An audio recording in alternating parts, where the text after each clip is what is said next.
और इस बीच बड़ी खबर आपको बता रहे हैं, एडिलेड टेस्ट में टीम इंडिया की हार, करारी हार का सामना करना पड़ा है एडिलेड टेस्ट में टीम इंडिया को, क्योंकि ऑस्ट्रेलिया को सिर्फ 19 रनों का लक्ष्य टीम इंडिया ने दिया था और 10 विकेट से ये मुकाबला टीम इंडिया हार गई है।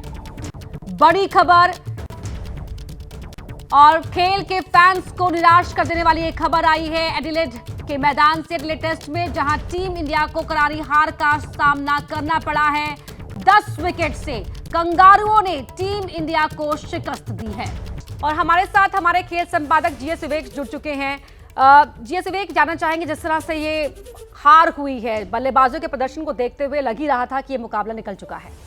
जी हाँ, बिल्कुल अपर्णा, 10 विकेट से हार मिली है। ऑस्ट्रेलिया ने 5 मैच की जो सीरीज़ है वो 1-1 से बराबर कर ली है। और अगर आप 180 और 175 यानी कि दोनों ही पारियों में अगर आप 200 का आंकड़ा भी नहीं पार कर सकते हो, तो ये साफ साफ ये दिखाता है कि पिंक बॉल के खिलाफ टीम इंडिया के बल्लेबाजी जो है बेहद ख़राब रहती है। दोनों ही पारी में जो है भारत बहुत बुरी तरीके से फ्लॉप रहा। विराट कोहली की बात कर ले, और मेरे ख्याल से जब होता है कि रोहित शर्मा आए, रोहित शर्मा ने जो इतने सालों से ओपन करते आ रहे हैं, अब उन्होंने फैसला किया कि वो मिडिल ऑर्डर पे आएंगे, नंबर 6 पे आएंगे, तो पूरा बैलेंस जो है टीम इंडिया का बैटिंग कॉम्बिनेशन जो है वो बिगड़ गया। मेरे ख्याल से इस हार की जो 3 बड़ी वजह है, सबसे पहला नंबर 1 वो था कि रोहित शर्मा का वापस आके बैटिंग ऑर्डर को ऊपर नीचे कर देना और खुद मिडिल ऑर्डर पे आना, एक पहली वजह है। दूसरी बड़ी वजह जो टीम इंडिया की हार की है वो ये है कि टीम इंडिया को पिंक बॉल के खिलाफ बहुत ज़्यादा प्रैक्टिस नहीं है। पिंक बॉल के खिलाफ भारत सिर्फ 5 टेस्ट मैच खेला है, 3 तो वो जीता है, अपने घर पे जीता है छोटी टीमों के खिलाफ, लेकिन एडिलेड में ही ऑस्ट्रेलिया के खिलाफ ही 2 टेस्ट मैच वो हार चुका है पिंक बॉल पे अंडर लाइट्स।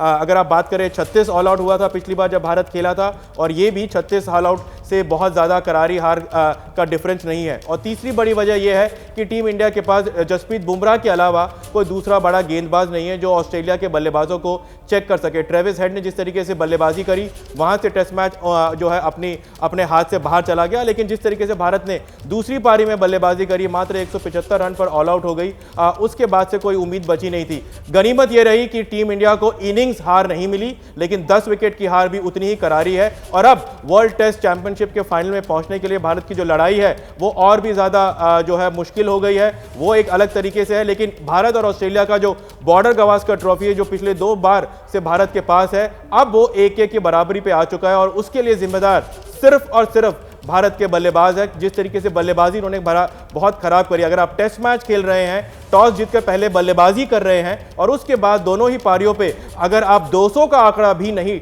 छू पा रहे हैं, तो यहां पर बहुत बड़ी दिक्कत है। ऐसा भी नहीं है कि कोई बल्लेबाज नहीं था। विराट कोहली आपके पास, शुभमन गिल आपके पास, केएल राहुल आपके पास, रोहित शर्मा आपके पास, ऋषभ पंत आपके पास, और अगर इन सब के सामने अगर सबसे अच्छी बल्लेबाजी नीतीश कुमार रेड्डी करके जाते हैं नंबर नीचे में, तो आप अपने आप समझ सकते हैं कि कितना बड़ा प्रॉब्लम है यहां पर भारत के बल्लेबाजों के पास।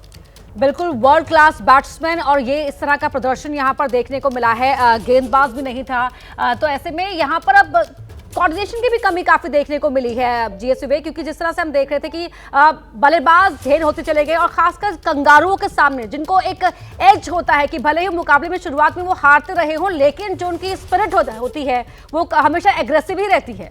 जी हाँ, बिल्कुल। और कंगारुओं से आप उम्मीद भी क्या कर सकते हो। हमने इस टेस्ट मैच के दौरान स्लेजिंग भी हमको देखने को मिली। ट्रेविस हेड और मोहम्मद सिराज के बीच में जो स्लेजिंग हुआ, विराट कोहली के साथ जो स्लेजिंग हुई, वो भी यहाँ पर है। लेकिन सबसे बड़ी बात यह है कि ये उनका तरीका है खेलने का, लेकिन इसका मतलब ये नहीं है कि भारत डर के जो है इतनी बुरी तरीके से सरेंडर कर दे। भारत ने सरेंडर किया है, और अब भारत को ये मान लेना चाहिए कि ओवरसीज में पिंक बॉल पे अभी फिलहाल टीम इंडिया तैयार नहीं है। भारत की बेस्ट बैटिंग लाइनअप थी ये, और ऑस्ट्रेलिया का मनोबल बिल्कुल गिरा हुआ था, लेकिन उसके बावजूद इतनी बुरी तरीके से टीम इंडिया ने यहां पर सरेंडर किया है कि अब जो गाबा का घमंड हमने तोड़ा था पिछली बार, उस घमंड को जो है हम फिलहाल जो है मुश्किल में पड़ चुके हैं जब हम तीसरे टेस्ट मैच पे जाएंगे। 5 मैच की टेस्ट मैच की सीरीज जो 1-1 से बराबर हो चुकी है, लेकिन यहां पर जब टीम इंडिया अगली बार ब्रिस्बेन पहुंचेगी, तब टीम इंडिया को यह सोचना है कि उनके बल्लेबाज क्या कर रहे हैं, उनके बल्लेबाजों को कहां बल्लेबाजी करनी चाहिए, उनके बल्लेबाजों को कैसी बल्लेबाजी करनी चाहिए। क्योंकि अगर विराट कोहली बार बार आउटसाइड द ऑफ स्टंप पे ही उसी ट्रैप पर आउट होते जा रहे हैं, तो ये बहुत बड़ी दिक्कत है। और भारत के कोचेस को, कोच गौतम गंभीर को, अभिषेक नायर को, रॉयन टेंडुलकर को ये समझना चाहिए। रोहित शर्मा का फॉर्म लगातार गिरता जा रहा है, उनका बॉडी लैंग्वेज के ऊपर हर कोई सवाल उठा रहा है, और अब नीचे आके बल्लेबाजी करने की कोशिश करी, उस पर भी रन नहीं बने। तो ये भी एक बहुत बड़ा सवाल है रोहित शर्मा के बीच में कि क्या कर रहे हैं वो और कहां बल्लेबाजी करना चाह रहे हैं। कहीं छुप तो नहीं रहे हैं वो इस पूरे बैटिंग ऑर्डर में, क्योंकि राहुल और जायसवाल ने अच्छी बल्लेबाजी करी तो तुरंत आ गए। एक तरफ होता है कि बड़प्पन कि मैं टीम का कप्तान हूं और मैं चाहता हूं कि जो अच्छा चीज चल रहा है वो चले, लेकिन अगर एक कप्तान ही अपना पोजीशन अगर छोड़ दे तो टीम की क्या हालत हुई, ये हमको यहां पर इस एडिलेड टेस्ट मैच में मिला।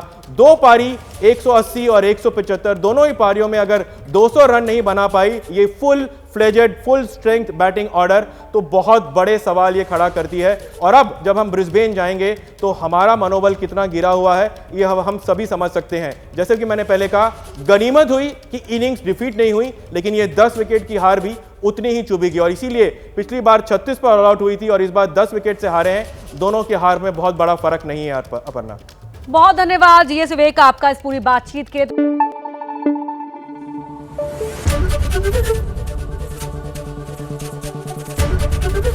एबीपी न्यूज आपको रखे आगे।